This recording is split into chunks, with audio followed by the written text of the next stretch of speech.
He got no respect, okay? And you will never know peace again in that town. My kind of town, never your kind of town. It's not going to be anybody's kind of town. It's going to be the migrants' kind of town. It's going to be Stacy Davis Gates kind of town. Yeah, y'all. I don't know. I'm trying to laugh to keep from crying. It's the coquito, y'all. To try and find a better life here. After struggling to get benefits, Ivan left Chicago for Seattle, where he and his son are now living in a church. Well, that's where they should have been, because sanctuary cities started by churches, and then they just abandoned their mission and let the governments pick it up so they can get their kickbacks from federal funding. Oops, did I say that out loud? I fought, and I was never able to get help to integrate into society. I fought, and I was never able to get help to integrate into society, he said. Brandon, wraparound services? He said he's going to give you wraparound service. I mean, God, how far is it supposed to wrap? How many times do you want it to be wrapped? You are a mummy now.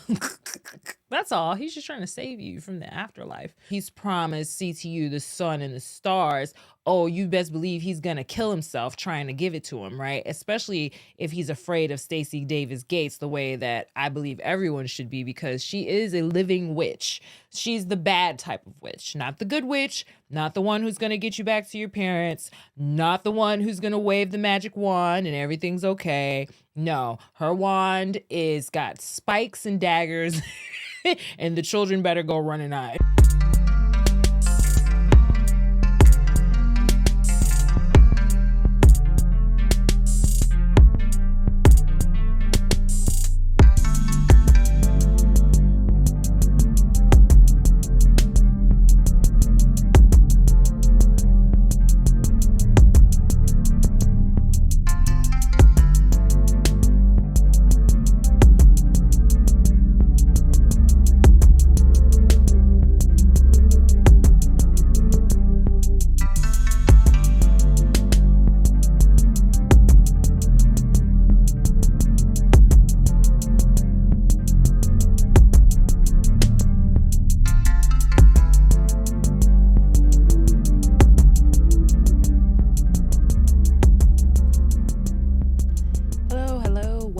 To another episode of Chilindrinas Mas Finas with Nicole Patrice.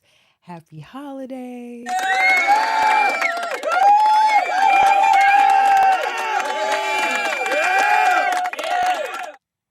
So hopefully you guys are off to a great holiday weekend, and by the time you see this video, you know, Christmas will have passed, and you guys will be getting ready for Christmas. For New Year's Eve, and you know, who knows what will be in store for us, but we have a lot that's happened just over the last few days in Chicago. But before we get into that, please make sure you have already subscribed and hit the notification bell so that you can get all of my videos as soon as they're available. And, you know, we can grow together here. I'm trying to get to almost at 500. So I appreciate those of you who took heed to my last message and went ahead and subscribed, and I appreciate you so much, and we're just going up from here, baby. So my A1s from day ones, trust and believe I will remember.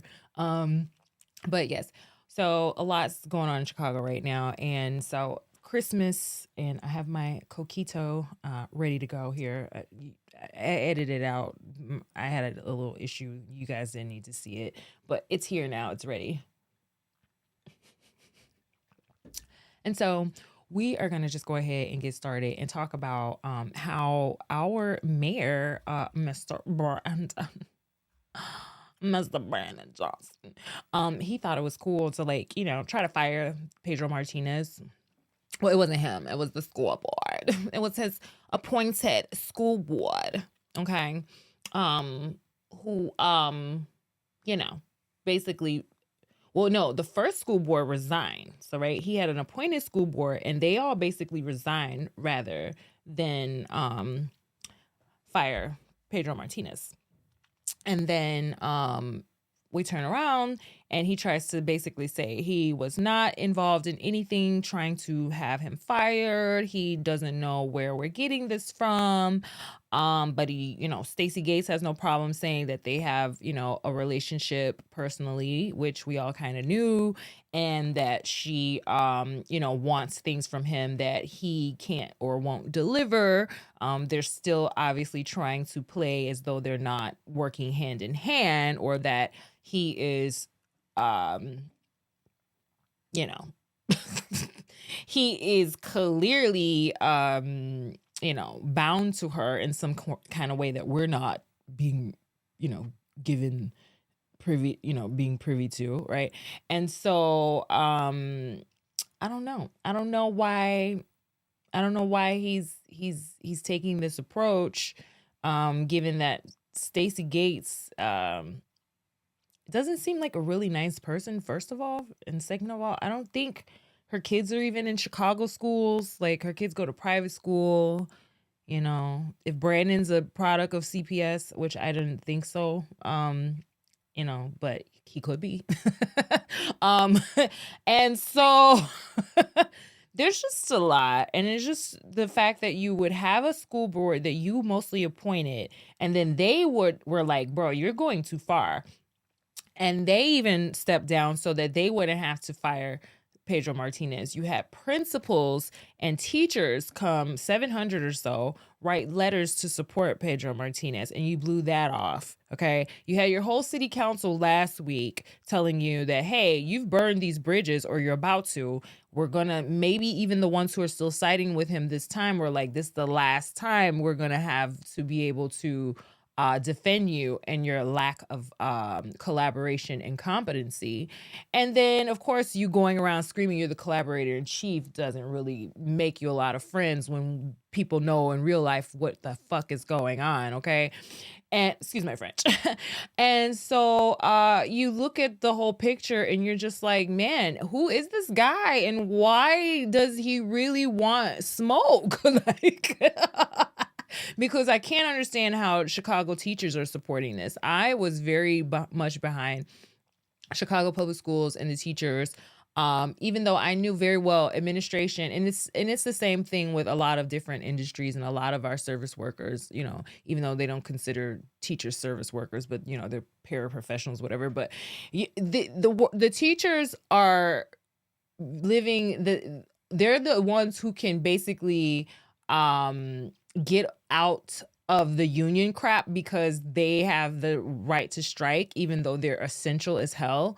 And then you got police and fire and all these other people who just can't do that, right? And so that's kind of unfair. But then you do understand, like, they're caring for our children. You want these people to be, taking care of themselves, right? But it's the unions that seem to be taking care of just the unions. They're not taking care of the teachers, and they're not taking care of the children, because if you're going to fire a CEO who has been doing a great job by all other accounts and by all other stakeholders, should not be removed at this time, especially if the reason he's being removed is because he won't take a junk loan to put a Band-Aid on a problem that you guys are creating or failing to address in the best way, because funding only helps if the funding is transparent and the funding is going to the things that are effective. Okay, so so we're here.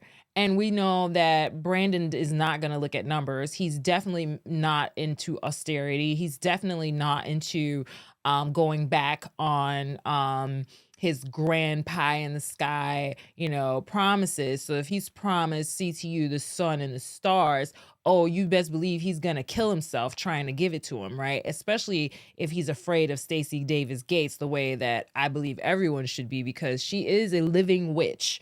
She's the bad type of witch, not the good witch, not the one who's going to get you back to your parents, not the one who's going to wave the magic wand and everything's okay. No, her wand is got spikes and daggers and the children better go run and hide. Okay. Jesus Christ, help us all. All right, so let's just go ahead and take a look at this. All right. he thinks he had a victory with a budget. That's the part that's killing me, is he thinks he won with this budget, right? And by all other accounts, this was not a win. He's made so many enemies. He's made so many people upset. And here, I'll just let you hear it from, there was, I think, a WTTW. The Chicago Tribune. Now, Becky, I'm going to start with you because you are our resident education expert. And as we are talking at about 5:30 in the evening Friday, we've got a weird, like, going into the holiday evening meeting of the Chicago Board of Education, and foremost on that agenda is the termination of Pedro Martinez. What is the latest? So the latest actually is that Pedro Martinez's legal team has filed in court a request for a temporary restraining order and an injunction against the school board. A few hours earlier in the day today, his legal team did release a letter that they sent to board members, basically trying to kind of lay out that this would be an unlawful and improper termination, and the reasonings for that. Well, that he, prior to the, in there actually there was a detail in the letter about his performance evaluation, which was, I guess, given to him on Monday of this week. That is in accordance with his contract. He always gets evaluated in December. It was a one-page evaluation that marked him as unsatisfactory, but his previous evaluation last year from the previous board was pretty glowing and pretty good. And so his legal team is really trying to lay out the reasons why this is an unlawful termination if they do decide tonight to vote on terminating his contract. Now, there's another item on the agenda, settlement agreement. There have been all kinds of sort of possible scenarios floated that the board maybe could appoint a co-CEO while Martinez finishes out a contract in the next 6 months, take him till the end of the school year. It is very fast-moving. Very fast-moving. Now, Jake, to what end is all of this? We know that, of course, this board is handpicked, appointed by Mayor Johnson, but when a new elected board comes in mid-January, he'll also have picked most of the board, or at least those who won election together will account for a majority that had backing from CTU, which is involved in all of this as well, of course. So why the rush? Yeah, well, there are two major components of this, right? The mayor wants the CPS to take on high-interest loans to help close its budget, to help pay for its pension costs. And he also wants the board and CPS to reach a contract agreement with CTU. CTU is, where he comes from. He was an organizer there. It was his most important base, both in people knocking on doors and in people giving him money to run a campaign. So they are paying close attention to what he does, and it's really important to them that the guy they backed comes through for them. But again, he'll still have a majority of the board. So why does this have to happen right now, right away? Well, this is a conversation that is months coming, and it has been, I think, interesting to see, because I think although he will still have 11 of the 21 members who he has appointed, I will remind folks, he appointed 7 members last year when he took office. They resigned en masse in October because they didn't want to carry out this directive to terminate Martinez's contract. This directive that he denied even happened because, were you there? Remember he drilled the guy? I can't remember if that was WGN. I'll find it, hopefully. But yeah, he drilled the guy. Like, I never said I was, do you have proof that I was trying to get him fired? Oh, yeah, it's everywhere. You're a freaking idiot. Because Martinez would get a payout and it is costly to depart with him. They didn't think he was doing anything wrong and that there was anything for cause to fire him for. And I think that, coming up in January, you do have voices on the school board, even though they may not constitute a majority, voices on the school board that certainly will, oppose these moves. I think the other thing that I should note in the timeline here is that, the CTU and CPS did enter a process of mediation or arbitration a few months ago with their negotiations, and that timeline was supposed to take us to sometime in mid-January, when a mediator would put out on the table, like kind of here's what we think a reasonable settlement would be, and maybe they're waiting because that report could not fall in the union's favor necessarily. That report might say, well, we think this is a reasonable settlement, and maybe the union wouldn't get, the things that it's hoping to get. I should also maybe note, and this is something that folks maybe it's not front and center, but the union will have their own internal election come spring. Stacy Davis Gates, one of the mayor's top allies, will be up within her union for her own re-election. Oh, she's an ally? I thought she said that's an adversarial relationship. Oh, we'll get to her. I don't even want to think about her. God, I'm scared. Like, it's terrifying. I don't know how teachers live with themselves that this is who they chose to represent their union. Like, Jesus.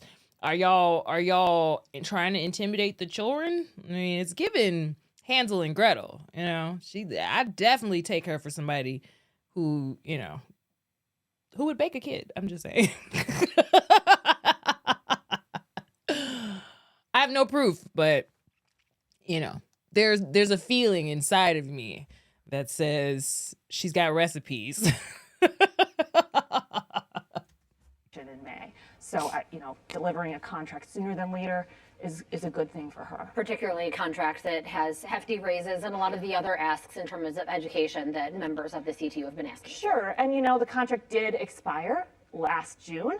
If you're a teacher in the school system, the sooner the better. And I think there's just a desire to get the contract settled by a lot of parties, and including the people at CPS, I would say, and Martinez himself. But. Corley, what is your impression, as somebody who doesn't, cover the board, but of course covers City Hall politics? Is this something that, as we've talked about, is going to help the mayor because it is what his base wants, or is this harmful? Because I imagine a lot of people who aren't overly keyed into the Board of Education or who Pedro Martinez is know that name by now. I think that a lot of his opponents will use this as fire against him. But again, you see his base kind of like further dividing from Johnson. So it would be interesting to see what happens, especially if their termination happens tonight.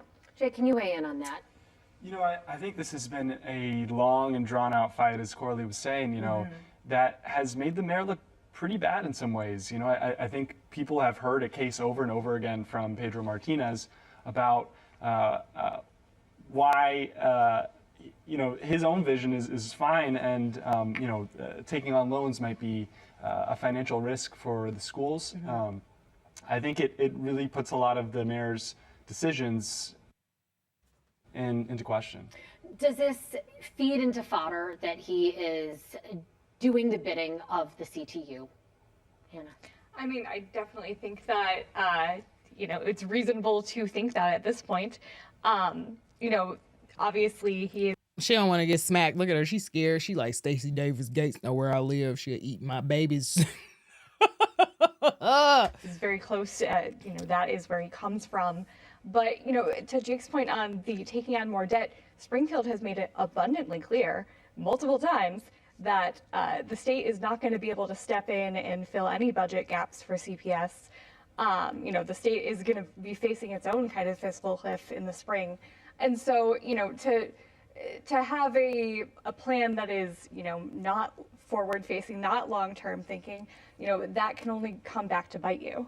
If they take out debt, where's the money going to come from to pay it? Becky? Yeah, I think it's worth noting too that for many years, CPS did engage with a lot of borrowing and has a lot of debt on its books already. And I think there's, a valid argument to be made that the district just they are facing a cliff that a lot of governments are facing as federal COVID relief dollars are running out.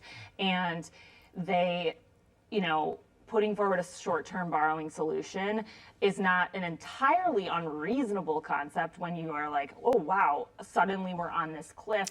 And rather than do something drastic, we would do something short-term. And like I said, the district used to do a lot of that short-term borrowing before in 2017 when the state approved a new funding formula to put all schools on sort of a ramp toward getting more funding. We're still on that ramp. And I think the mayor is arguing, well, listen, like, we should get more under that evidence-based formula And we wish we could get it now, but we're not going to get it now. So why don't we take out short-term loan to get us to that point? And the whole objective to continue education, make sure that neighborhood schools. That up. And I think there's, from the philosophy of the mayor, and even certainly the CTU has argued, like, Chicago public schools have suffered from underfunding for many years. That said, I think Pedro Martinez and his administration, they were, they have been very fiscally thoughtful, and I think they're trying to think also long term, because if you want great schools and you want those great schools to thrive, taking on short-term debt on top of all of this past debt is also not smart. Even if you did it in the past doesn't mean you should keep doing it. Well, the other thing that I hear in conversations with people in Springfield is, of course, they recognize the long-term underfunding of CPS, but they also see CPS's numbers continue to go down in terms of enrollment, and they wonder, should there be more restructure? Should we think more about actual restructuring? And yes, that does, of course, bring into play school closures, and we have moratoriums on that, but. Moratoriums in a lot of pain in certain communities, pushing back on that notion. We all but others are saying 2013, very, very painful. But yes, other people are saying, we really should look at, and maybe it doesn't have to be as painful, and maybe that's being a little Pollyanna-ish, but that's what I'm hearing. I think also this is another, not to get too big picture, but I do think it speaks to something that this mayor still seems to be on a learning curve with, which is just how do you. It can't be all or nothing. It can't be so black and white. There has to be some sort of compromise. And to Hannah's point, yes, enrollment has been down, and yes, like the district has benefited from this federal COVID relief money, but it kind of did like paper over a structural issue, and maybe there is a middle ground. And I think trying to find a path for the district to right its fiscal ship without being risky. Is something that he should really be leading that conversation, and I don't see that happening. So before we close the books on this, final question is the legal action and what is going on. Do we anticipate anybody here that is enough to give the board pause, or as this is evolving, we don't know what's going on? Martinez is gone regardless. I will say this: I don't think tonight's meeting ends the ongoing drama. I think there. All right, and so no need to speculate because we can see what happened. After 3 months of behind-the-scenes maneuvering, Friday evening, Mayor Brandon Johnson's appointed school board looks to push out Chicago Public Schools CEO Pedro Martinez. There will be a cost politically and financially. Martinez has an ironclad contract and strong support, even if the mayor and the Chicago Teachers Union want Martinez out. More now from our political reporter, Marianne Ahern. CPS CEO Pedro Martinez has refused to resign, has been not willing to accept a settlement, and now likely to be fired even without a cause. He's still Can we just say how gangster this is though? Like I give him some praise for, standing 10 toes down, because like it's like obvious this man is got a mission that has been, with Stacy Davis Gates at the helm, and she's not caring about anyone. Like they said, you got your kids in private school. How could you care about the children in Chicago public schools? How do we not know that this woman is not working to intentionally ruin public schooling so that, the charter schools take over? Like, I don't know. Like, there's no way her mission is the children of Chicago public schools. It just can't be. Stands to receive at least 6 months of his $340,000 salary.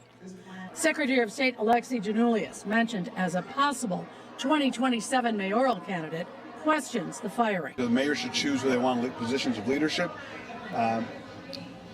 This seems to me, you have a guy who's doing a really good job, who's making tough decisions, who understands the long-term fiscal challenges. I don't understand the attack on him.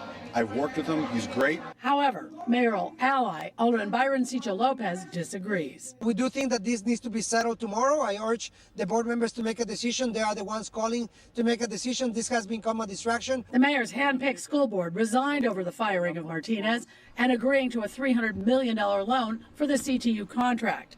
But now... Like, y'all really got to understand this. The mayor's hand-picked school board resigned because they were like, no, you tripping, dog. 700 administrators or principals and teachers to come to his back. That was the Secretary of State just defended him. Okay? Like, what are we doing? And then Byron Sicho-Lopez, that was the one out in front of City Hall or somewhere burning the American flag. So we know what that is. Or he was next to someone. He was next to the guy. He didn't know. I spoke after. I didn't know he was burning flags. You couldn't see that goddamn flag on the ground. But this is what we got to deal with, Chicago, because we voted for this. We got to clean it up. The mayor's newly appointed board appears ready to say yes before the first ever hybrid board is sworn in, which includes 10 elected school board members. We're just weeks away from being seated. So let us be a part of the evaluation of Pedro Martinez. Let's not make any big decisions. Not only is the meeting scheduled for the Friday night before the two-week holiday break, Alderman Deborah Silverstein is critical. It will happen on the Jewish Sabbath. For those that are observant, having it on a Friday evening would mean that they are totally prohibited. Weighing in as well, Alderman Bill Conway, who says it's irresponsible for Mayor Johnson's school board to oust Martinez in the middle of contract negotiations for refusing to take out a high-interest short-term loan. Marianne Ahern, NBC5 News. God, I mean, he is running this city like a goddamn whorehouse. I think whorehouses would be run better than this. God damn it. He got no respect, okay? He got no respect for the CEO. He got no respect for the kids. He got no respect for Chicagoans, okay? I'm telling y'all, the man is mad. Y'all used to bully him or something. Somebody from Chicago bullied him. He said, I'm going to be mayor of your city.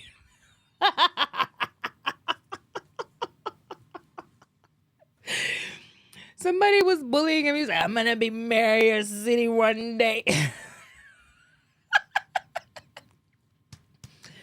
And you will never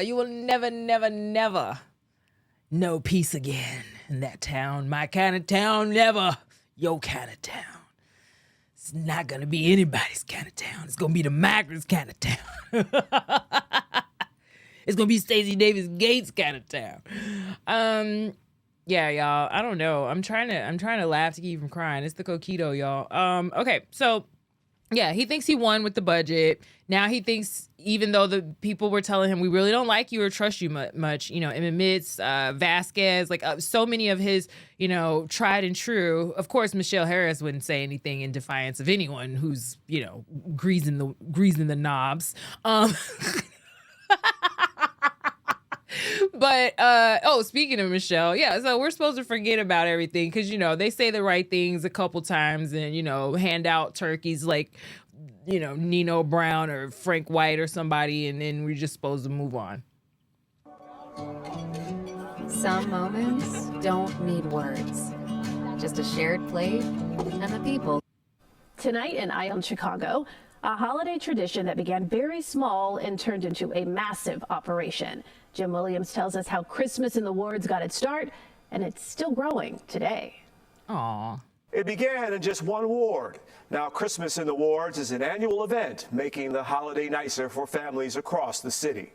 Kayla, look at this. Look at this. This is no ordinary Christmas shopping trip. Kayla and her brothers, Caton and Kane, are carefully going up and down the aisles at this Walmart in Pullman, choosing their own gifts. It's the way it's done when your family is chosen for Christmas in the wards. Going down and checked out the Barbie dolls. Aldermen like Michelle Harris work with school principals to find families who are having an especially tough time at the holidays. The aldermen get to take the kids and their parents shopping. Walmart keeps the gifts until they're distributed to the families right before Christmas. Which one you getting? It's all paid for by the nonprofit, which has been around for 27 years now At first, it was called Christmas in Inglewood. That's where founder Larry Huggins was born and raised. And he's never forgotten the tough times his family faced. My mother struggled to raise 3 boys. My mother worked in the laundry, leaders, cleaners, but she always made sure that we always had meals on the table. We always had a roof over our heads. But the holidays were especially hard. Still, every Christmas, there were gifts under the tree. Every child should be able to experience that. And that's why I do it. Huggins could not afford college, so he decided on construction and development instead. By 24, he was running his own business. His success gave him access to other power players. He told us his inspiration for Christmas in the Wards came straight from City Hall. Really, it was a conversation that I had with Mayor Daley when he talked about the fact that corporate Chicago should have a responsibility of giving back to the communities in which they have benefited from. Huggins turned to corporations like Walmart and Target, who were happy to help. In 1997, Christmas in the War. Wait, let's make sure we take note of that. You know, y'all, because I got chewed up in the little next door app because people was like, oh, yeah, talk about Brandon Johnson, but Daley was racist. Daley was stealing. Daley was racist. Daley did some corrupt stuff. But he also inspired one of your black entrepreneurs to pressure businesses to give back to community. So I'm just saying, we have to take everything into account, don't we, huh? So Michelle Harris, she goes out with the children's, once a year to the store and buys them some things. And we're supposed to forget about how she doesn't care about how she spends her tax dollars the rest of the year. So, balance, guys, balance. Awards was held in Terry Peterson's 17 ward office with about 50 families and about 150 kids. Now it's up to hundreds of kids, and what started with 1 ward now includes 40. Huggins showed us the gifts go beyond toys to laptops, iPads, and more. We give each child, each family a raffle ticket, and if their number's called, they can go and pick any prize on the floor that they want. And the spirit goes beyond Chicago with events in Proviso Township, the south suburbs, and now Hopkins Park in Pembroke Township near Kankakee. There certainly is some need here, for sure. We have some families, as in all communities, that are poverty-stricken, some families that are homeless. It's here we met Stephanie Brown, whose family will benefit this year. We have ups and downs in life, and we never know when the downs are going to come. To get help with Christmas toys and stuff like that would be, I'm grateful. I appreciate it. Mayor Mark Hodge grew up in Hopkins Park, a largely rural area hit hard by poverty. He says knowing his kids will have Christmas gifts fills his heart. At this time of the year, many families are working 2 and 3 jobs. This program would somewhat relieve that stress. And this is just such an honor that they've considered doing this for our babies. School Superintendent Dr. Nicole Terrell-Smith says Christmas in Hopkins Park will be a godsend. This is just one of those things that will help them continue to be a child instead of worrying about adult issues. See them all down here? Look, over here. All it is. Back at Walmart, Alderman Harris helps the kids become savvy shoppers. Huggins says he's very glad he can help. Hopefully, it might be my ticket to heaven. Maybe the good Lord will look and say, hey, listen, Larry Huggins. Just stay far away from Michelle Harris. Oh my gosh.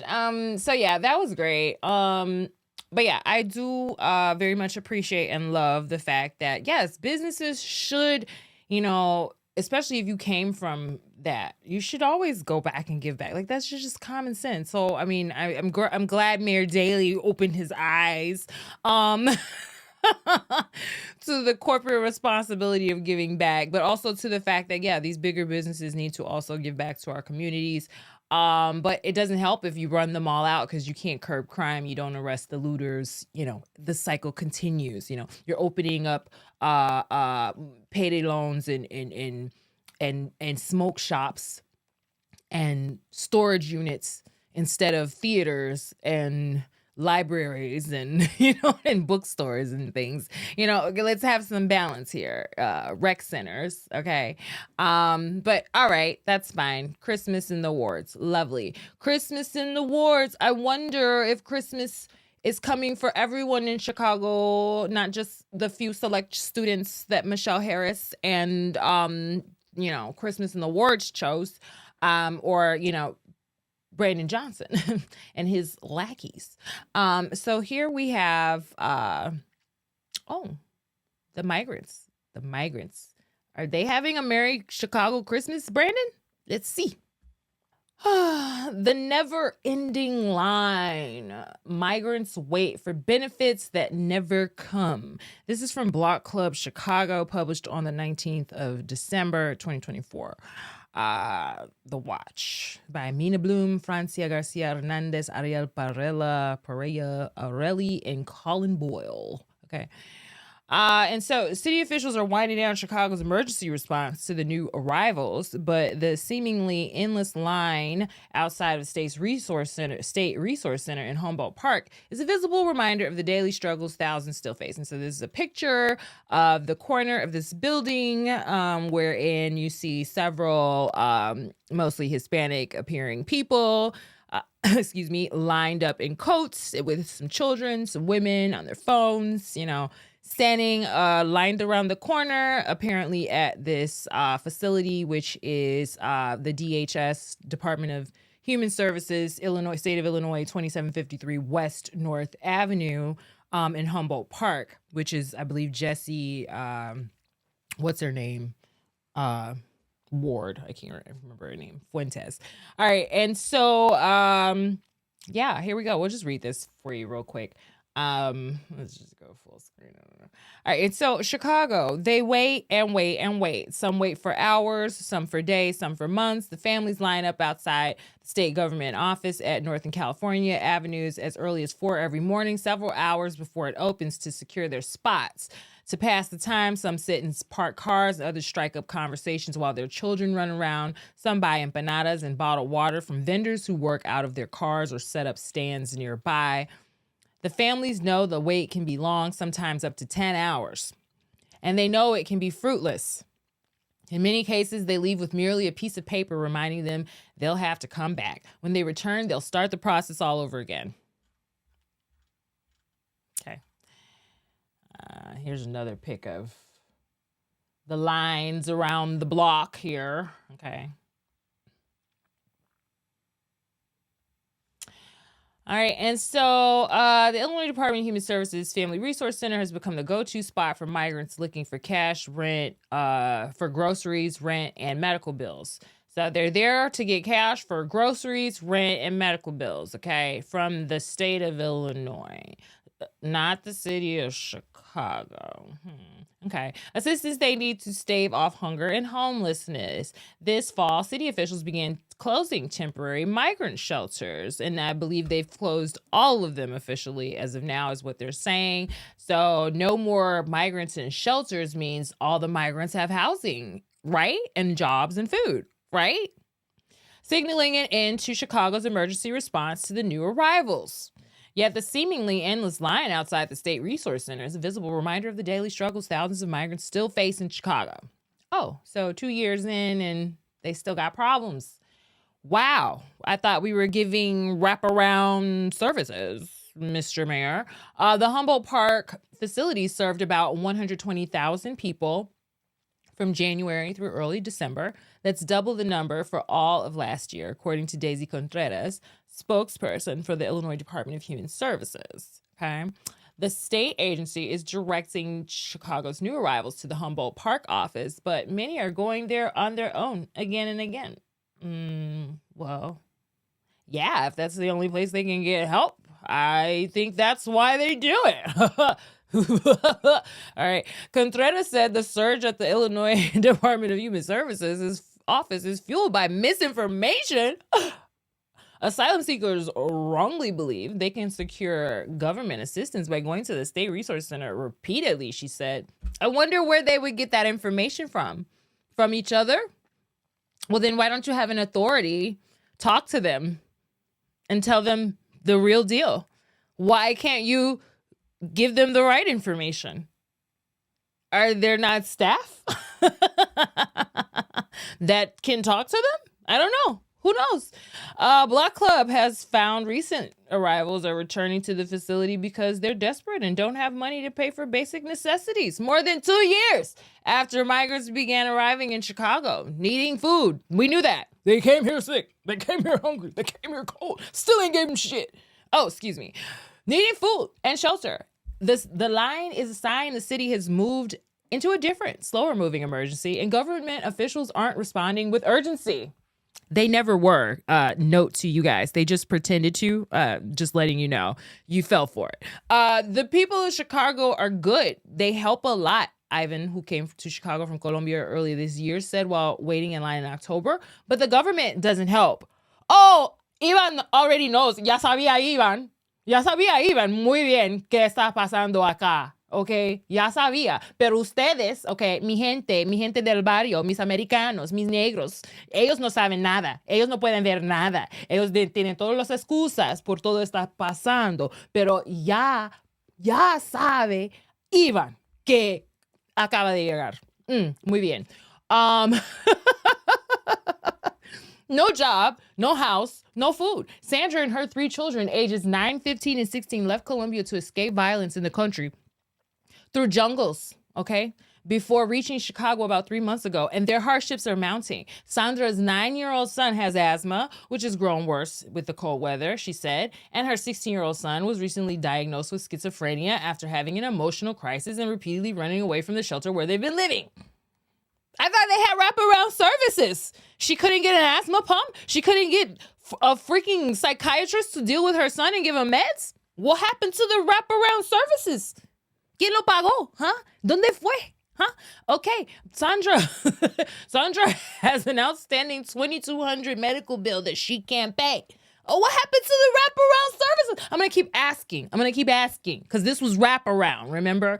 I have no job, no house, no food. I'm a single mom and I have to take care of 3 children here, Sandra said in Spanish. Block Club is not providing migrants full names because, claro que sí, cabrón. All right, thousands of other migrants are going through similar struggles, okay? More than 51,000 migrants from South and Central America have come to Chicago since the summer of 2022 when Texas Governor Greg Abbott began busing families here. But since 2022, they still ain't figured the shit out. That's crazy to me. Keep talking about Greg Abbott. He's figured something out to save his state. But you still crying 2 years later. Okay, many are fleeing countries that are, oh no, you're not crying, you're just shutting stuff down and lying. But let's get to that. I'm sorry, I'm moving ahead. Many are fleeing countries that are struggling with political upheaval, surging inflation, rising unemployment, and violent crime. When large numbers began arriving last year, sometimes hundreds daily, most of Chicago's emergency homeless shelters were already at capacity. Families were left to sleep on police station and airport floors. But we were spending millions, okay? Many lacked beds and showers, but we were spending millions. Some were served expired food, but we were spending millions. We had children dying in shelters, but we were spending millions. Officials built an unprecedented network of nearly 30 city and state-funded temporary shelters run by private companies that have sometimes been plagued by inhumane conditions. They are saying it very lightly to say sometimes plagued by a child died, okay? At least one, because of the nasty conditions at a shelter that was meant to be sanctuary to these people who have gone through hell. According to you, all of them came for a better life, and you gave them exactly what they were asking for? Okay. The shelter system took a toll on Ivan. He said he was treated poorly by staff. Wonder why? They were so well-paid and loving people, favorite healthcare and all the rest of them. He was treated poorly. Other migrants and people outside of Little Village shelter where he and his family first stayed. At one point, they had to move to another shelter downtown after receiving threats from gang members who wrongly believed Ivan was also gang affiliated because he was heavily tattooed. He said, if you complain about food or not receiving services or bringing in food from outside, you're kicked out. Sounds very sanctuary-like to me. Let them in your home, you said.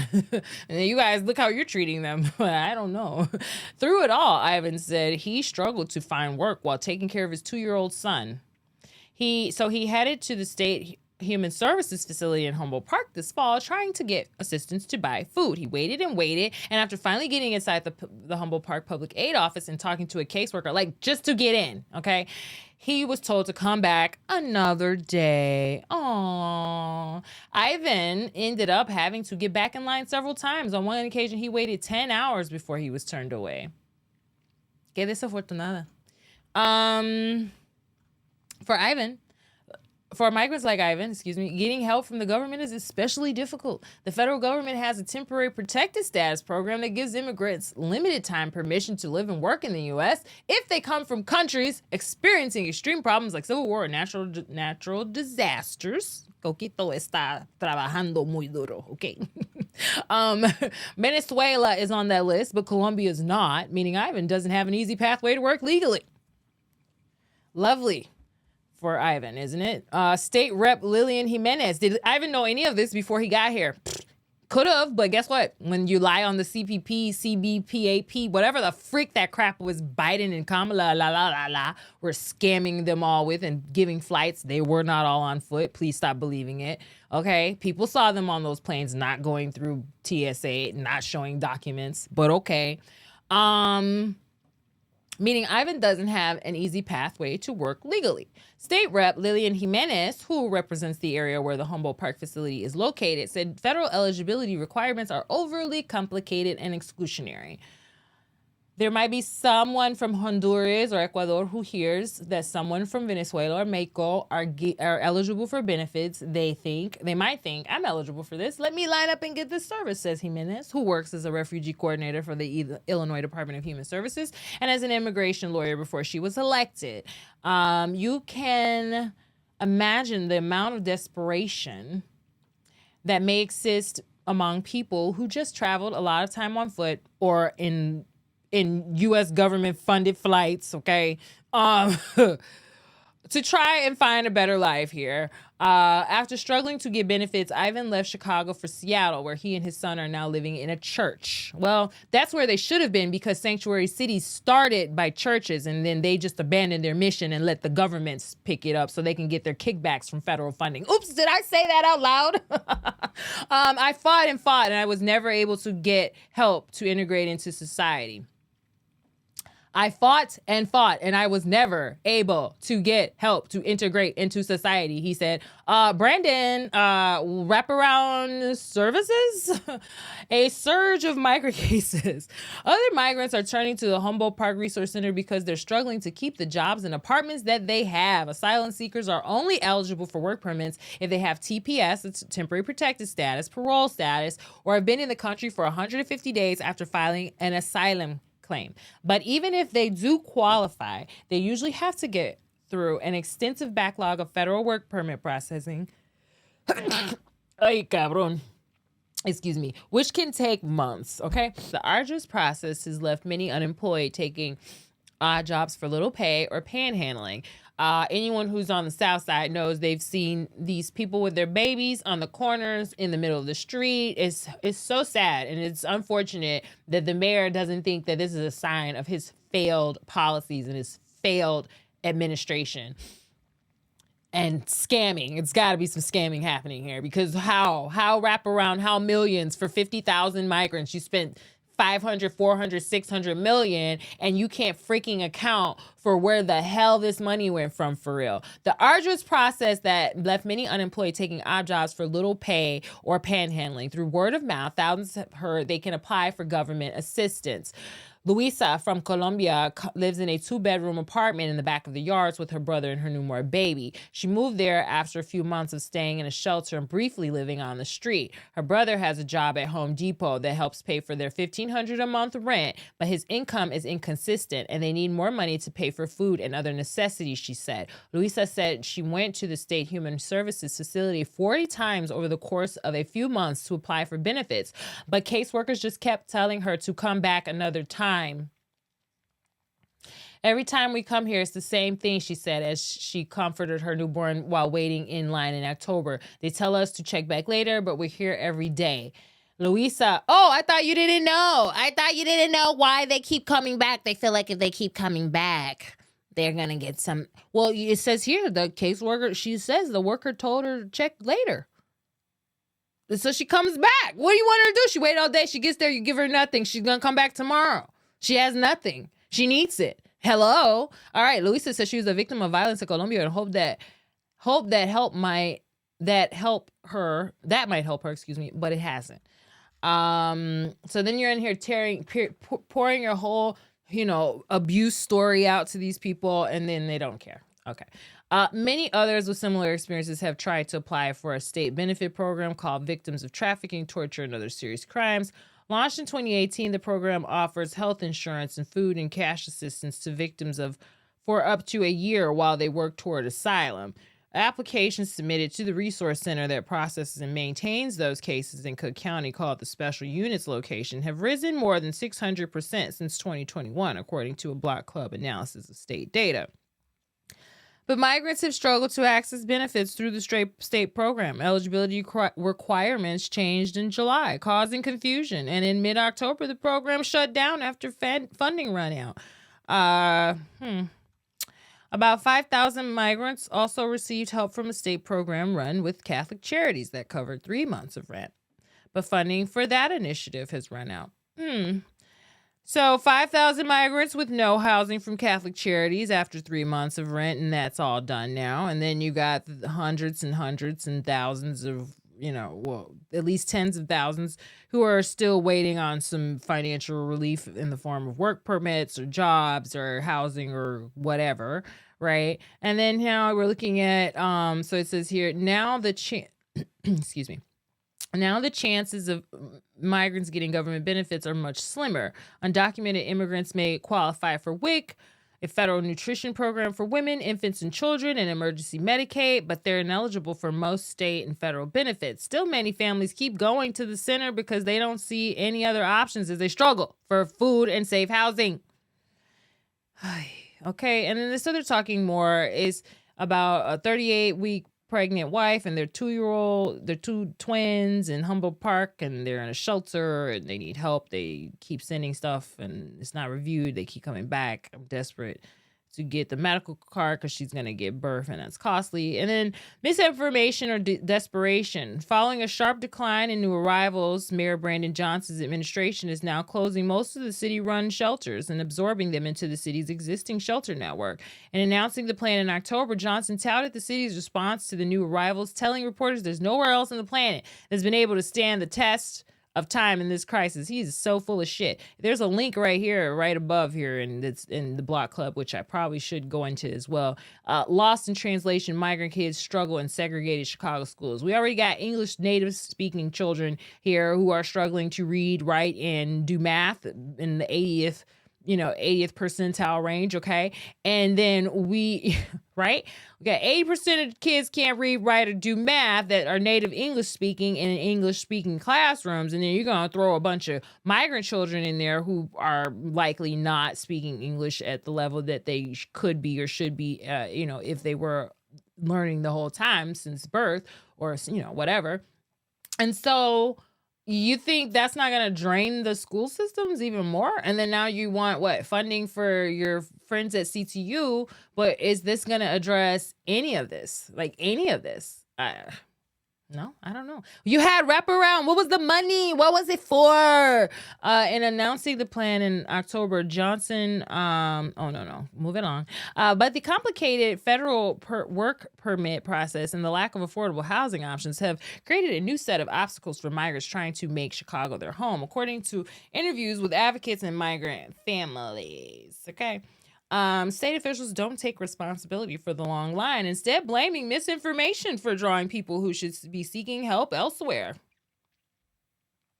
Some people wrongly believe that they may be able to access these benefits by repeatedly applying in person or checking the status of their applications at state facilities, Contreras said in an email statement. In reality, reapplying or inquiring in person does not accelerate the process and consideration of an application. The state agency is trying to combat misinformation by posting notices about eligibility changes online and in person at family resource centers. It is also sharing updated information with partner organizations that work directly with migrants and other immigrants, Contreras said.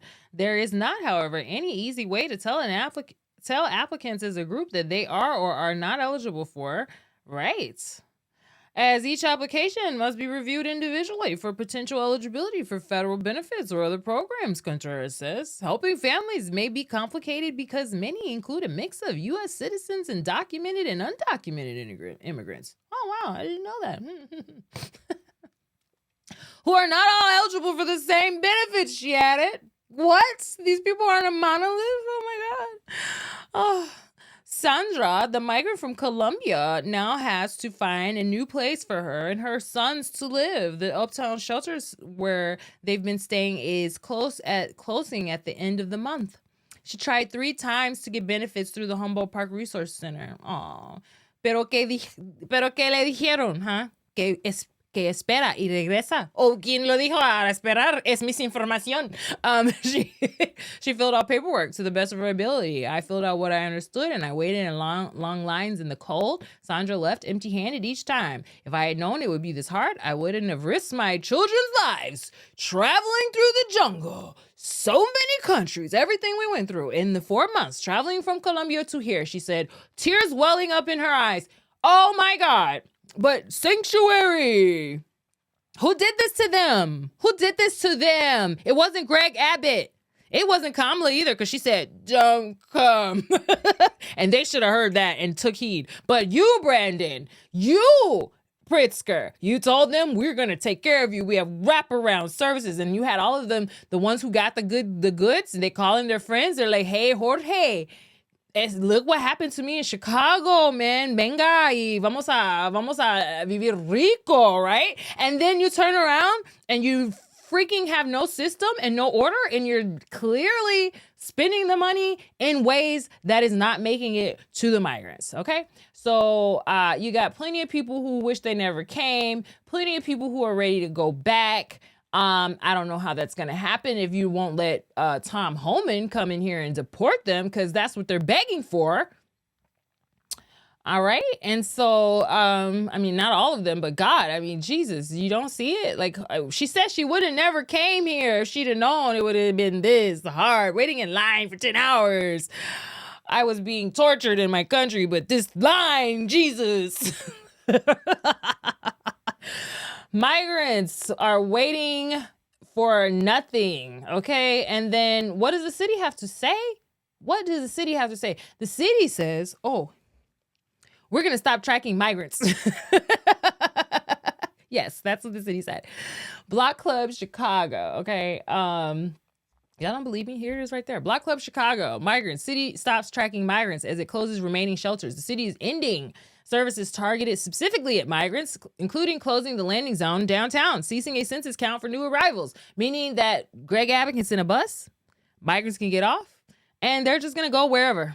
And nobody's going to necessarily be able to reach them, test them, help them, do health screenings, get any vaccines done, register their children for school. I don't know exactly what the process was, because it was never very clear, but whatever the process was, it's now dismantled. Okay. And it wasn't working that well to begin with. So let's just do the math on this. Okay.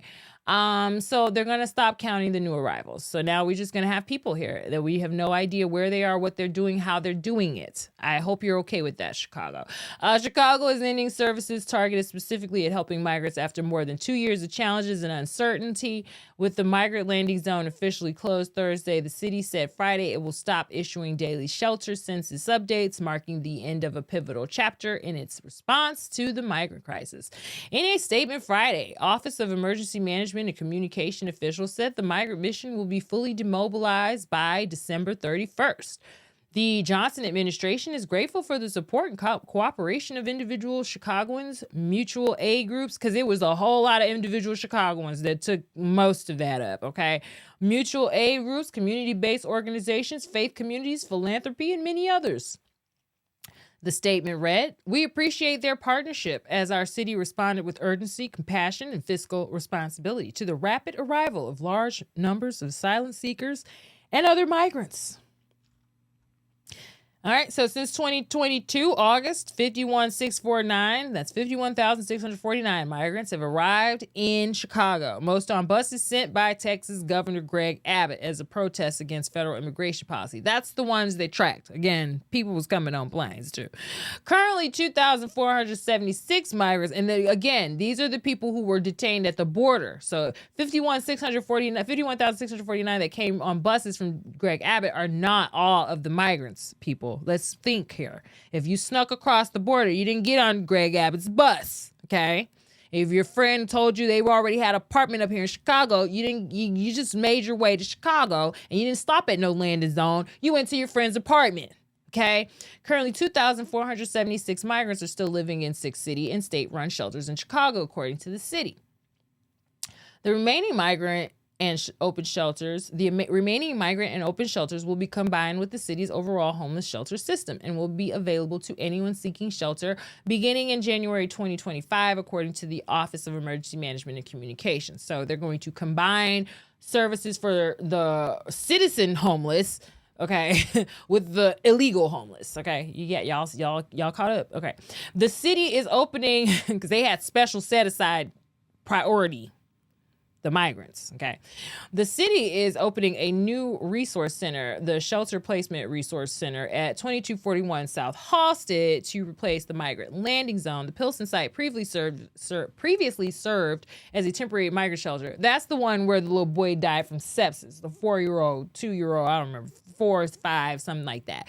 The nurse told him, come back when you about to die, and he did. Okay. The city is opening a new resource center, and the shelter, I read that. Okay. So the 24/7 center with 200 beds will house single adults over the age of 18 who need shelter. It will provide clothing and meals as visitors await shelter placement elsewhere. I hope they cleaned that place, y'all. So if you're going in there, just know that's where the little boy died. All right. Families seeking shelter are encouraged to call 311. Families can go to the Salvation Army Shield of Hope at 924 North Christiana Avenue if they need a place to wait for placement, city officials said. The city will also no longer compile daily census data for migrants entering the shelter system. Until Friday, those figures were released every morning by the city's Office of Emergency Management and Communications. The census detailed how many migrants were currently in the shelter system, how many buses arrived each day, and how many migrants exited the shelter system due to the 60-day limit. I want to emphasize the reason it no longer exists is that it was set up as an emergency feature. We needed to know on a daily basis what the numbers were so we could adjust the operation and the policies, said Beatriz Ponce de Leon, Deputy Mayor of Immigrant, Migrant, and Refugee Rights. Now that the system is combined and people, regardless of whether they've been here for a day or their whole lives, they are Chicagoans, seeking shelter. We will gather some of the data to help inform how people are served, but we're no longer making the distinction in the way that we had. Yeah, I bet. The city is also dedicated, because we don't want to have to account for how we spent this money and it was fruitless. That's my theory on it, okay? The city is also dedicating $2 million in emergency rental assistance for Chicagoans who are currently housed but are behind on their rent. Oh, thank you. Finally, something for us. Details on the program will be available early next year, officials said Friday. Okay, so you hear it, guys, all right? You guys can get some money to, pay your rent. And hopefully, the landlords haven't already passed all of their what they feel as their losses from losing these migrant contracts without any vetting or oversight. They don't pass those savings on to you. Okay. The migrant crisis began during former Mayor, oh my God, the coquita está trabajando, okay? The migrant crisis began during former Mayor Lori Lightfoot's term when multiple buses of Central and South American migrants began arriving in Chicago daily from Texas and other states, usually with little to no advance notice. All right, so we know all that. And so by the time Johnson took office, he had migrants on the floors in police stations, eating expired food, okay? Like, we know this. This is all facts, okay? But wraparound services. At its peak, the city was receiving 200 to 300 migrants daily. By fall of 2023, the number of migrants staying in police stations rose to 3,000, with some being forced to sleep outside in nearly freezing temperatures due to overcrowding. As the numbers of buses slowed in November 2023, the population at police stations decreased. Soon after, the city began closing police stations as temporary shelters. And then by mid-2023, all the migrants had been relocated from the police stations, okay? The city tried but failed to set up base camps, okay, as a plan because it was like toxic waste on toxic waste soil, okay, to move nearly 2,000 migrants out of police stations into winterized encampments run by the controversial company Garderworld.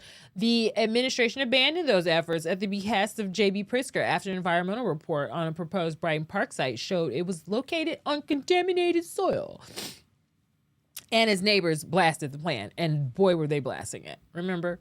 All right. And then so they're just taking us through this. Moldy food, cold pox, cold showers, inadequate treatment, no water, the 5-year-old who died of sepsis, measles, chicken pox, the flu, other respiratory infections, insufficient medical care, okay, dead 5-year-old from sepsis. And then he said, okay, so funding has also been a point of contention for the local officials and neighbors. 5 months after allocating $150 million for the city's response to migrant crisis in his budget of 2024, Johnson circled back to ask the city council to approve an additional $70 million.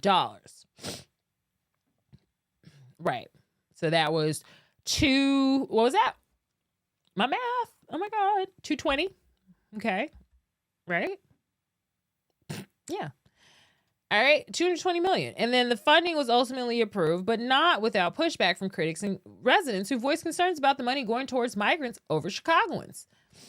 In June, President Joe Biden issued an executive order temporarily suspending border crossings for asylum seekers at the southern border once they reached 2,500 a day. In the weeks and months that followed, Chicago saw a dramatic decrease in the number of arrivals. I thought Biden couldn't fix it. In October, the mayor announced the city would close its migrant shelter system by the end of the year and combine it with the homeless shelter system. And then the merger adds 3,800 beds to the 3,000 already in homeless shelters managed by the Department of Family and Support Services. They could double the beds for them. The additional shelter beds. I'm just letting y'all see how the money can be spent when they want to, okay? The additional shelter beds, 2,100 funded by the city and 1,700 by the state, will come from the former migrant shelters that will remain open. Since the announcement, the city has been closing numerous migrant shelters across the city, reducing the number of migrants in the shelters by half. All right, and so I do believe it's about by half. I think they said they closed all of them, but okay, fine. That's according to this. So yeah, I mean, you know, what do you want? He said he's gonna give you wraparound service. I mean, God, how far is it supposed to wrap? How many times do you want it to be wrapped? You are a mummy now. That's all. He's just trying to save you from the afterlife. So let's see what else we got here. We gotta wrap this up because there's just so much to say about Brandon and his Christmas. I mean, he's a giver. He's a giver. He's a collaborator. He's a lover. So yeah, and he's such a giver. He's such a collaborator. He's such a lover. We're not tracking the migrants out the shelters, and then when they're in their homes or shelters that they've paid for, they pay rent in a shelter. I don't know. This is Christmas, Brandon Johnson style. There seems to be no break when it comes to those twists and turns of the Chicago Teachers Union contract. Embattled CPS CEO Pedro Martinez in a Cook County court today, asking a judge to allow him to do his job by negotiating the teacher's contract. In court, Martinez's attorney said that 3 of the current board members handpicked by Mayor Brandon Johnson in the fall, including board chair Sean Hardin, showed up to negotiations yesterday. They said they went into the CTU room and told the teachers union team, quote, "You hold all the cards here." The CTU refutes that. But Martinez says it was an intimidation tactic to his negotiating team. and that the current board members are interfering with negotiations, which is a violation of his contract and duties. The judge agreed and told the board to step aside and allow Martinez and his team to do their job. We all have to act in good faith, and to try to rush something that's not going to be in the best interest of our children, to be literally, strategizing outside of us, the union, mayor's office, and our board members, that is not right. And by the way, that is unprecedented. I think the court was very clear and very thoughtful when it said they can show up and they can participate if Mr. Martinez invites them. And within the last hour, the Chicago Teachers Union holding a press conference responding to the judge's decision and saying that negotiations thus far have gone much smoother than the past 15 years. Things are moving effectively. I'm disappointed that Pedro believed that he had to go to a courthouse to be able to interact powerfully. But since now the courts have decided that Pedro is in charge, we'll be here on Thursday at 10 a.m. with his bargaining team. We'll be here Friday at 10 a.m. with his bargaining team, hoping to tie this up into a nice bow and keep it moving. Of course, this all comes under the specter of what happened on Friday when the school board voted to terminate Pedro Martinez effective in June. There will be other lawsuits certainly regarding that, but for now, the judge's decision is that Pedro Martinez and his team will be in charge of this contract negotiation going forward without any interference from the school board. At CTU headquarters tonight, Sean Lewis. Do you see, she's so toxic, bro.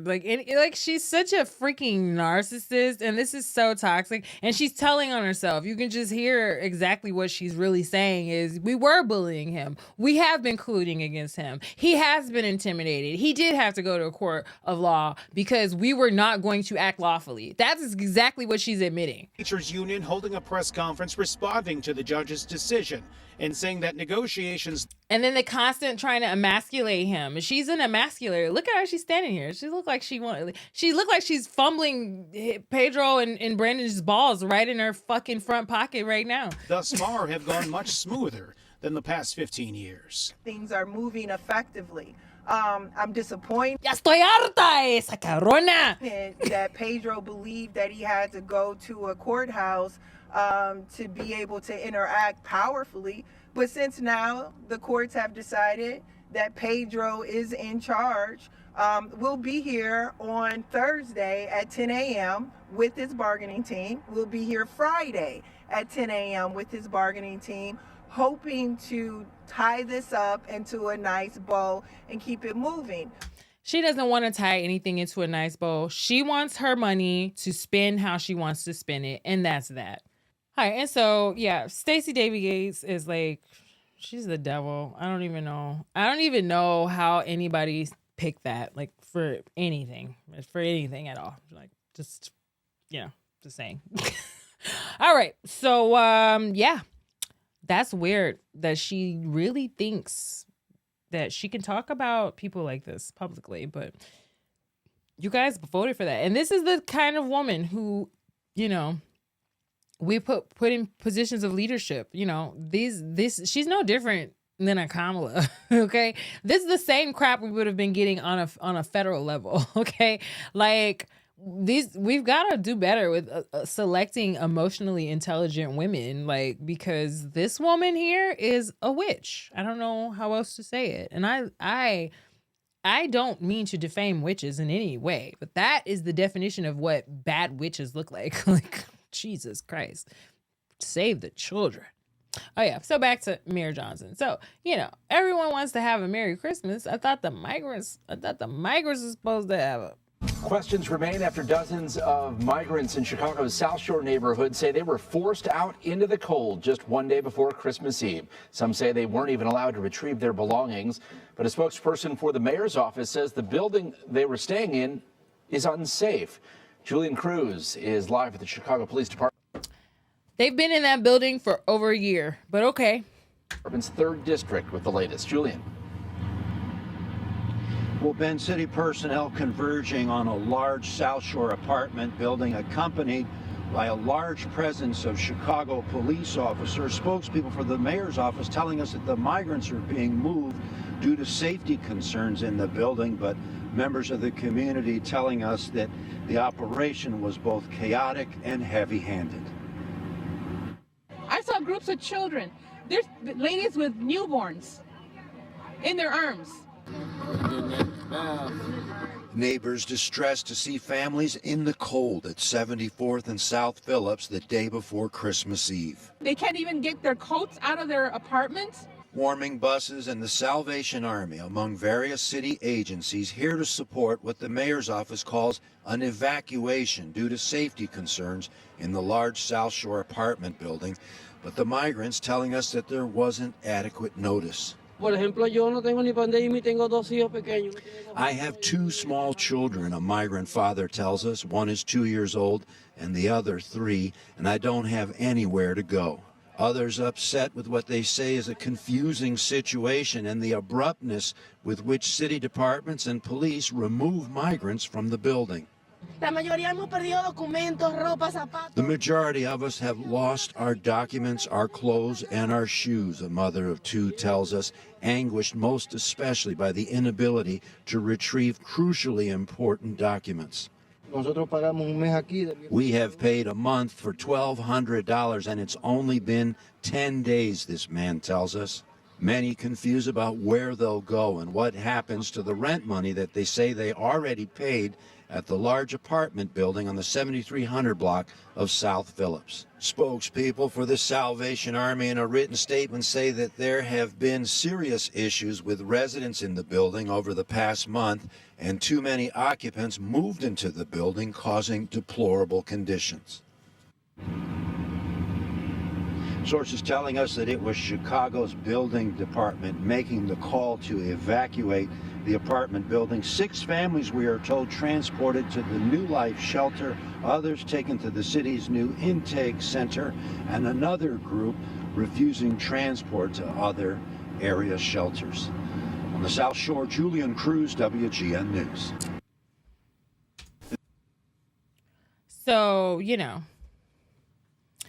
y'all had too many people in there, y'all. I mean, we gave you guys shelters for a few months and we closed them all down and you have nowhere to go. But I mean, you know, who would have thought you would have doubled up with your friends that already had housing and paid rent? God, now you guys now you messed it up for everybody. The forethought is just not there at all. So, I mean, that's very sad and it's very unfortunate. And at the same time, like, I totally saw this happening. Like, I can't feel bad for anyone because it's like, why did y'all believe in these people? God, if y'all would have done any research, you would have known these people were not going to help you. Okay. They're not helping us. They're definitely not really going to help you guys. It was about getting contracts. It was about making money. You don't think so? You don't think so? Now to NBC5 Investigates, which for months has followed the money trail tied to Chicago's migrant mission. Total spending now tops more than $400 million. Now, despite the creation of a city spending website, it's still... And this was like 8 months ago, okay, when this came out. Not exactly clear where all of that money has gone. In this follow-up report, investigative reporter Bennett Haberly uncovers some new information not shared by the city. Consider these numbers. More than 6,000 people still live in city-run migrant shelters. That means costs are still adding up. Since August of 2022, the city of Chicago has spent more than $400 million, according to the city's spending website. Nearly $253 million went to one private company, Kansas-based Favored Healthcare Staffing, which staffs the shelters. Another $76 million went to Equitable Social Solutions. That company partnered with another called ReloShare, which helped identify and sign lease agreements with property owners of the buildings that eventually became the migrant shelters. That's where a number of those leases are. But when we asked the city months ago for copies of these lease agreements, we were given just 9 out of 27. The use of these private companies has helped mask from public view where the public dollars have flowed. What we didn't know until now is how much the property owners of the migrant shelters were earning. But thanks to a new lawsuit, we're being provided some more clarity. A lending company filed this lawsuit last month against 2 Chicago developers, alleging they did not make it clear when they signed a loan agreement that the building in the West Loop would be used to house migrants. What is not in dispute is that the owners of the Ogden shelter are paid $150,000 a month by ReloShare as part of a use agreement. That means in a year's time, they'd receive more than $1.8 million. The lease agreement also calls for additional payments of up to $400,000 if the number of migrants inside the Ogden shelter exceeds 650.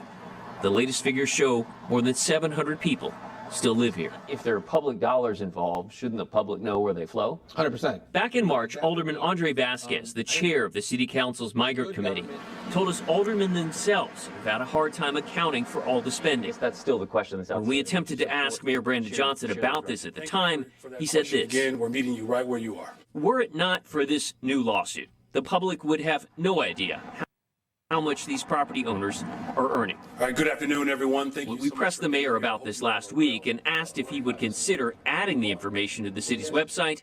He said this. We have given an accurate account of how dollars have been spent. That's it? Is there anything that would preclude your administration from sharing that level of detail? There's no information that has been kept from you. Johnson then reiterated talking points he's made before, how he's renegotiated contracts to save taxpayer money, and how Congress has failed to provide additional financial relief. He also doubled down, incorrectly stating that all spending information is available. That information is available to you, sir. Not all of it, though, is, sir. I mean, that's Can you the point. give me a specific example of what's not available? The Ogden shelter in the West Loop, that's what is spelled out in this lawsuit, that they get $150,000 just for being the property owner per month. Nowhere is that available on the city's spending website. My question, again, is simply, is there anything that would preclude you from including that level of detail? You guys have said you're transparent. Why not show it? All of the information related to the spending to this mission is available. That's where we left it. We have He checked said, over I and don't over got again to time see if for additional that. information was added to the city's It wasn't.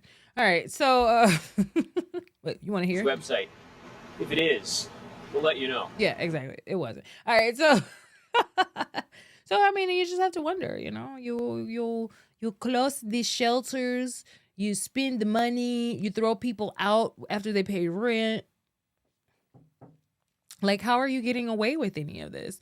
So we're not going to get any transparency from him. Obviously, these contracts, I don't know what level they were able to dig into them, but a lot of these properties were, you know, not great properties. There were so many in hotels as well. I know those people got paid. So we just have to ask ourselves, like, where was this money going and what was the real, like, end game here? But yeah, he's throwing people out of housing. Right before Christmas. I mean, we can blame him for this. This is all his work. He can't blame Trump. He can't blame Abbott. He can't blame Pritzker for any of this. Or white supremacy. I just want to know what is going on that you're throwing people out of this housing all of a sudden. Yeah, I really feel like maybe Tom Homan and, you know, him saying that Chicago's going to be ground zero may be getting to him. You know, I don't know, because this just seems like a lot of rash moves right now and trying to wrap everything up by December 31st. I mean, if you set that as a goal, that's fine. But the way you're doing it is very inhumane, to say the least. And then I don't know if maybe, you know, they've seen this. A man suspected of setting a woman on fire on a New York City subway is facing murder and arson charges. That's as we learn new details about the suspect in custody. That's him right there, leaving court just in the last hour or so. This video just in. ICE saying in a statement the man is a Guatemalan citizen who appears to have entered the country illegally for a second time. And police say a woman sleeping on the F train, back to the crime here, was brutally murdered by that suspect. Graphic video capturing the moment it happened. We're going to show it to you, but we want to warn you. It can give you a chance to turn away if you don't want to see it. We have blurred the body of the victim. Here's that video here. You can see a man that appears to be sitting on the bench watching as the victim was engulfed in flames. NBC's Julia Ainsley has more on this. That's right, Maggie. We're learning more details about the suspect in that horrendous crime on the New York City subway. ICE today, that's Immigration and Customs Enforcement, saying the suspect in this case is a 33-year-old Guatemalan man by the name of Sebastian Zapata, who they say entered the country illegally and was removed by ICE in 2018. But that at some point in time, he crossed back into the country illegally in violation of that deportation order. It's not clear where else he's been in the United States. The New York Police Department says they also don't believe that there was a connection between the suspect and the victim, and that it's not clear that he so much as talked to the victim. The NYPD said that they had a pretty clear description of him. They were able to see him so well because of the surveillance videos that were around the F train at the time, which shows him just right outside of the train watching this horrendous crime take place, and that the police were able to come down.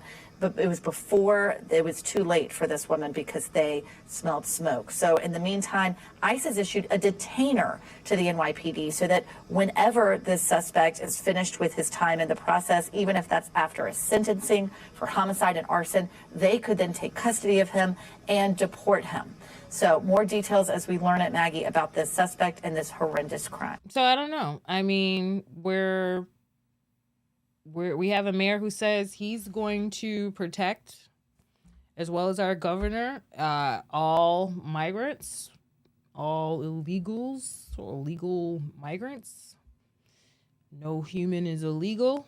Even that one who burned a woman alive and entered the country twice illegally.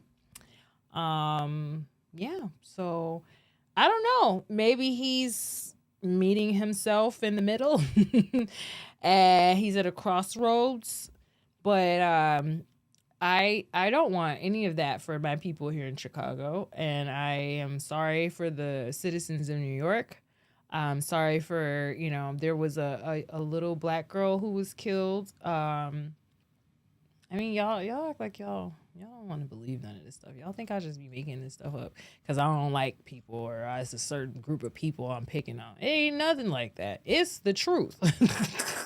Y'all can play crazy if y'all want to. Everybody got criminals. Everybody got mentally ill. Everybody got rapists, okay? But y'all want to act like because Joe Biden let these people over here, they all innocent. And you see how many people he pardoned and the quality of people he pardoned. So you think about what Joe Biden says. Why you would listen to him. So yeah, I mean, that's our migrant looking for a better life. Has to be Joel Gonzalez Chacin, and the little girl who just got in his way. There she is. She just was in the wrong place. Why? I don't know. Did she go through ICE? I mean, come on. 7 years old, okay, killed, and you don't hear the mainstream talking about that. Okay, but all right. This Fox News had to tell me about this. Elon Musk had to tell me about this. I didn't hear Joy Reid telling me about this. Okay, I didn't see Rachel Maddow telling me about this. I wonder why. So yeah, I mean, y'all can't have it. You can't have it all ways. You gotta you can't have it always. You gotta be able to see and discern and use some common sense here. We got a man shot in broad daylight on the train in Chicago. Lincoln Park serial burglaries are being ignored mostly by the city and the police. And, we're at the point where, they're going to keep telling us the crime is down, everything's great. They keep lying, man. I mean, you may have murders down, but if you've got carjackings and burglaries and shootings and things that are on the rise, assaults, nobody wants to hear that, okay? Lincoln Park residents especially do not want to, hear crime is down and they're getting their homes, ransacked every weekend. So yeah, I don't know where we're going here, but this mayor needs to step aside. I saw the Cranes Chicago business asked him to step aside. They did a whole op-ed on that. I mean, all of the people who were, less vocal about his bad performances have now become more vocal, and it's just a choir now, sir. Nobody wants you here. And now you're throwing the migrants on the street. That was your last hope for someone who like you, and you threw them out in the cold. So I don't know where this is going, but my prayers to the migrants and those who were lied to and scammed and schemed and thought that they were gonna come here and have the great treatment that they were promised. But Biden es un mentiro, es Kamala Harris también, todos son mentirosos. Y todo el gobierno, ellos no se cuidan a nadie, no se cuida a los ciudadanos de los Estados Unidos. Y aunque los extraños, los extranjeros, ¿por qué? ¿Qué van a hacer por ustedes? No más de colectar a tu dinero, colectar a tus taxes, a tus impuestos y a mandar lo que pueden mandar a sus amigos y que guárdalo para ellos mismos. Y que manden a ustedes hasta las esquinas, hasta sus ciudades o sus países originales, y que sufren por su ignorancia y su confianza en nuestro sistema, porque tiene que preguntar a la gente. La gente ya están allá, ellos saben, ¿ok? No hay un sueño acá, ¿ok? Especialmente en Chicago con Brendan Johnson. No hay un sueño acá. Entonces, thank you for your time. I hope that message reaches who needs to hear it. And I hope you guys have a Merry, Merry Christmas. I hope that my coquito did not ruin this episode.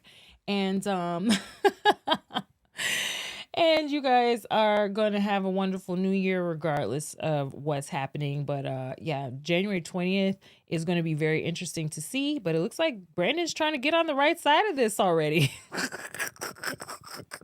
Not to help. I'm sure the migrants aren't happy about it. But we got to see what's happening here because it doesn't make any sense. But on a serious note, please be kind to one another. Please try to help each other out.